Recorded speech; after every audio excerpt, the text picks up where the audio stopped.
Pak Erlangga benar-benar paham dan mengerti Pak JK yang banyak bergaul dengan koalisi perubahan saja sudah beri sinyal. Gak ada harapan di sana kok. Masa Pak Erlangga melu-melu. Jadi buat apa bersama dengan orang-orang di sana?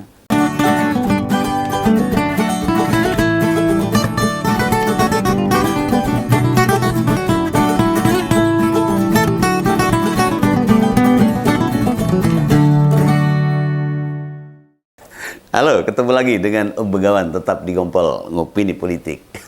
Ini Om Begawan tiba-tiba inget Pak Yusuf Kalla, wakil presiden mantan itu, yang pernah 2 kali jadi wakil presiden. Wakilnya Pak SBY dan Pak Jokowi. Ini tiba-tiba Pak Yusuf Kalla yang selama ini itu getol itu membela Pak Anies capres dari koalisi perubahan ini. Nah, itu kok tidak mendorong Golkar bergabung ke koalisi perubahan, ini ada apa ini? Apakah itu tanda-tandanya pengakuan Pak JK jika peluang capres koalisi perubahan di Pilpres tahun depan makin tertutup? Wah, kalah sebelum bertanding. Atau setidaknya mantan Wapres itu pengen bilang ini, percuma ini, mubazir ini. Dukung Pak Anies ini percuma ini, bakal kalah ini, mungkin seperti itu. Ini menurut Om Begawan aja.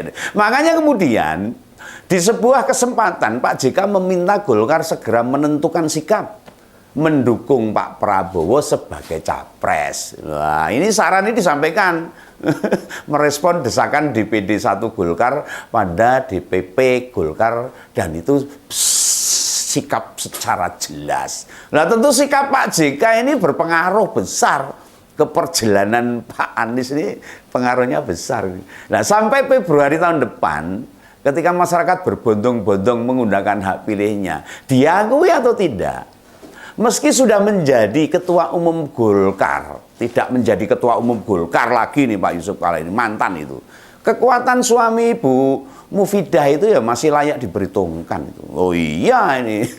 Selain pernah menjabat ketua umum Golkar, pernah 2 kali jadi wakil presiden, dan saat ini menjadi ketua Dewan Masjid Indonesia, termasuk menjadi ketua umum Palang Merah Indonesia. Apa yang dilakukan Pak JK jelas signifikan bagi sepak terjang politik saat ini. Nah, seperti kita tahu loh, beberapa waktu lalu Pak JK pasang badan membela Pak Anies. Wow, kendel ini. Pasang badan aja. Apa ini? Malah sejak jadi wakil presiden sangat terlihat jelas dekat sekali ini Pak Yusuf Kalla ini dengan Pak Anies. Ya, wong sesuai pelantikan gubernur waktu itu, Pak JK mengantar Pak Anies ke kantor gubernur pakai mobil dinas wakil presiden itu. Itu menunjukkan kalau capres koalisi perubahan orangnya Pak JK.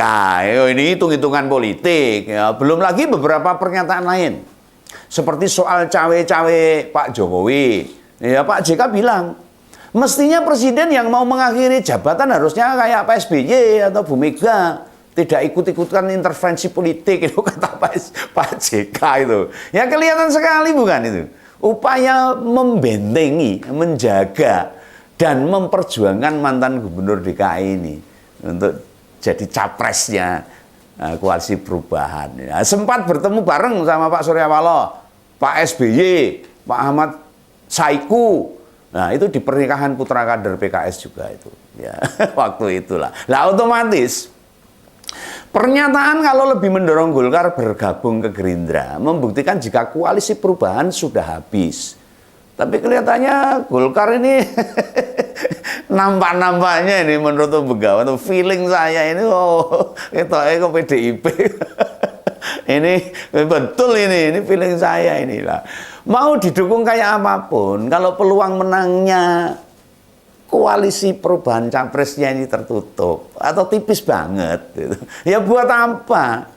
Lah apa jangan-jangan dia ikut pusing ini Pak JK ini. Masa milih pendamping saja sampai 10 bulan tidak bisa loh itu Pak Anies itu. Padahal hak prerogatifnya itu ada Pak Anies loh. Mas Rande partai dijadikan calon presiden, punya tugas hak prerogatif milih wakilnya nanti 10 bulan nggak bisa. Ada apa nih? Padahal sudah dibantu tim kecil tuh, tim 8 stres ini mesti Pak JK ini ngerasake temennya ini yang capres koalisi perubahan ini mumet ini.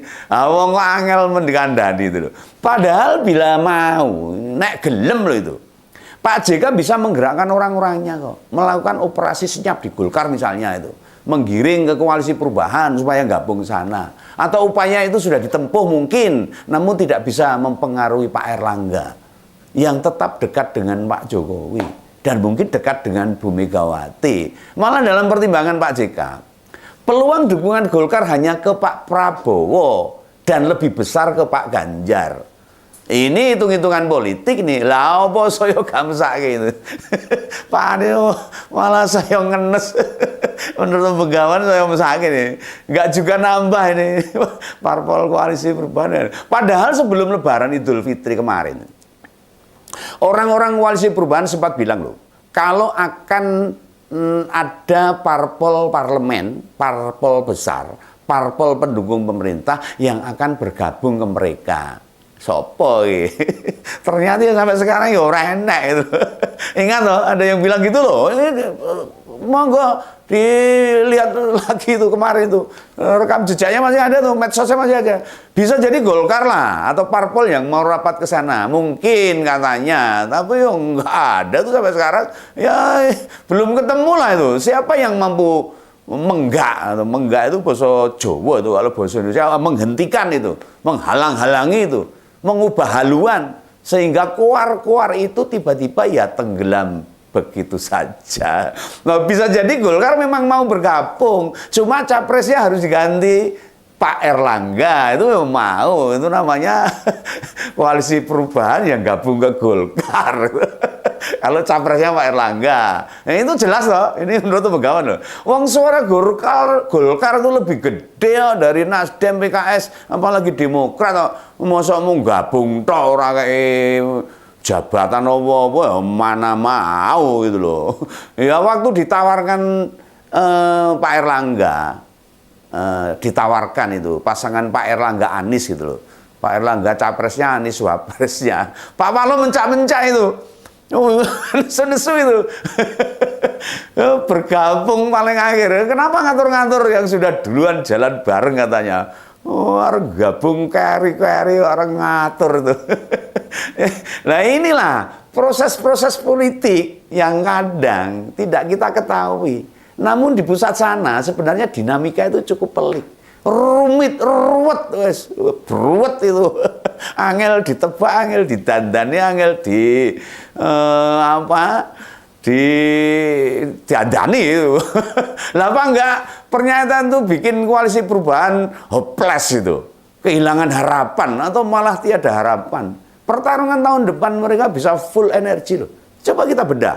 Apa sih progres yang sudah dicapai mereka untuk koalisi perubahan? Apakah ada pergerakan signifikan yang kita lihat? Masyarakat belum merasakan. Usai dideklarasikan Oktober tahun lalu, yang bisa kita catat sebagai perkembangan baik koalisi perubahan, ya kesepakatan piagam koalisi dan adanya tim kecil itu saja. Tapi pergerakannya nggak ada, progresnya, programnya nggak ada.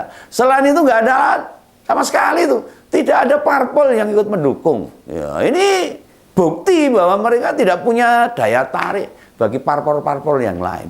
Belum ketemu siapa cawapresnya. Ini nambahin beban lagi nih untuk koalisi perubahan. Isu perubahan apa yang mau disasar atau diperjuangkan oleh Pak Anies? Sebenarnya ini jane apa tuh? Hingga kapan deklarasi segera mau mereka lakukan? Ya, nggak ada belas itu, nggak ada kabarnya. Lah makanya kalau lihat elektabilitasnya stagnan, mandegrek ya wajar. Wong mereka saja nggak bergerak, mandegrek macet. Kayak setum kentekan bensin itu. Sabot mandek ora iso mlaku. Ibaratnya sebuah jam. Kan tiap saat bergerak itu, tik tik tik tik tik gitu loh. Sehingga jarumnya mesti berjalan perlahan, pindah dari tempat semula terus berputar. Sedangkan koalisi perubahan tidak ada pergerakan apapun itu. Makanya hasil surveinya ya di situ-situ saja. Yang banyak bergerak hanya Pak Anies tok.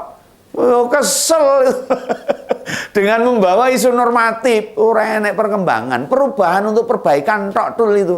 Tapi tidak ada. Perbaikannya apa, perubahannya apa, nggak ada. Tapi apa yang mau dirubah? Sehingga sebuah kondisi bisa lebih baik. Oh rene, kita kondisinya sekarang udah bagus kok. Mau dirubah yang lebih baik seperti apa lagi? Yang perlu diperhatikan, kembali lagi nih, lontaran Pak JK kemudian direspon oleh Pak Erlangga, Ketua Golkar tuh. Kalau mereka bisa dipastikan mendukung Pak Anies, wis tutup buku, wis ora mungkin gitu loh. Ini kata Pak Erlangga loh ini, bukan Pak Begawan. Karena Pak Erlangga kelihatannya mau deket-deket PDIP ini. Akhirnya Golkar dikunci, digembok itu bagi koalisi perubahan. Ya, bisa disimpulkan Pak Erlangga benar-benar paham dan mengerti Pak JK yang banyak bergaul dengan koalisi perubahan saja sudah beri sinyal. Gak ada harapan di sana kok. Masa Pak Erlangga melu-melu. Jadi buat apa bersama dengan orang-orang di sana? Di koalisi perubahan. Kondisi ini setidaknya memberi harapan baru. Sedikit pengaruh situasi politik. Yang akan ditentukan beberapa hari ke depan. Ingat loh. Golkar itu dalam sejarahnya jadi parpol pendukung pemerintah. Bukan parpol oposisi. Orang tahu dari oposisi, orang tahan, orang kuat. Makanya mereka harus jeli, Oh ini partai Ciamik ada peluang menang tinggi itu yang mana? Pak Prabowo atau Pak Ganjar? Yang ditunggu Golkar sinyalnya Pak Jokowi. Dan Pak Jokowi tahu kan Pak Jokowi itu orang PDIP. Kader PDIP yang tentu mendukung sepenuhnya Pak Ganjar. Nah, ini Golkar sudah tahu nih. Kemana beliau bakal mendukung sudah tahu. Mestinya Golkar tidak perlu ragu.